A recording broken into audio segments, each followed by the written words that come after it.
কথিত আছে এখানে দেবী শ্যামসুন্দর নাকি জীবিত। ভক্তকে খালি হাতে ফেরান না তিনি নাকি নড়াচড়া করেন, ভক্তকে স্বপ্নাদেশও দেন। মাঝে আমার চঞ্চলা। এই মন্দির কলকাতা শিয়ালদা স্টেশনের খুব কাছে অবস্থিত।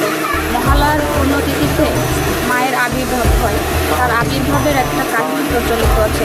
তা হলো, একদিন ওই মন্দিরের পুরোহিত পূজার জন্য বাজার করতে গিয়েছিল। সেখানে তিনি দেখলেন একটা 5 বছরের মেয়ে ভিক্ষা করছিল। পুরোহিতের কাছেও গিয়ে ভিক্ষা চেয়েছিলেন, কিন্তু পুরোহিত তাকে ধাক্কা দিয়ে বললেন, কাজ করে খা। উত্তরে মেয়েটি বলেছিল, কাজ পেলে কি তোমার কাছে আসি। এরপর পুরোহিত পুজোর বাজার করে মায়ের ভোগের ব্যবস্থা করে। প্রচুর ভক্তেরও সমাগম হয়েছিল, কারণ সেদিন ছিল মহালয়ার পুণ্যতিথি। এই মন্দিরের নিয়ম ছিল প্রতি অমাবস্যায় অন্ধকারে পূজা করা। শুধুমাত্র দীপান্বিতা অমাবস্যা এবং কালী পুজোর রাতেই আলোতে পূজা করা হয়।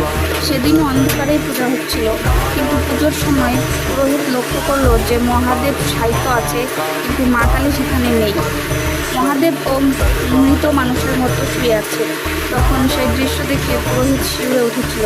তখনই হঠাৎ নুপুরের ছমছম আওয়াজ শোনা গেল। সে বুঝতে পেরেছিল তার পেছন দিয়ে কেউ হেঁটে আসছে। সেই সময় একটি পা যেন মহাদেবের বুকের উপর ধপ করে পড়েছে।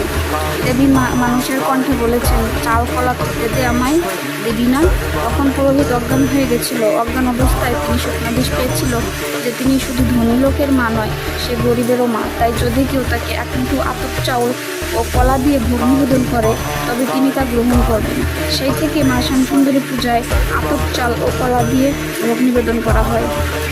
তাছাড়া দেবী শ্যামসুন্দরীর যদি কখনো কোনো কিছু প্রয়োজন হয়, তখন আশেপাশের কোনো দোকানিকে স্বপ্নাদেশ দেন, আর তারা স্বপ্নাদেশ পেয়ে সেগুলো নিয়ে যায়। এ থেকে বোঝা যায় মা শ্যামসুন্দরী কতটা জীবন্ত। মাকে মন থেকে ডাকলে মা সাড়া দেন। সবাই মিলে বলুন, জয় মা শ্যামসুন্দরী, জয়।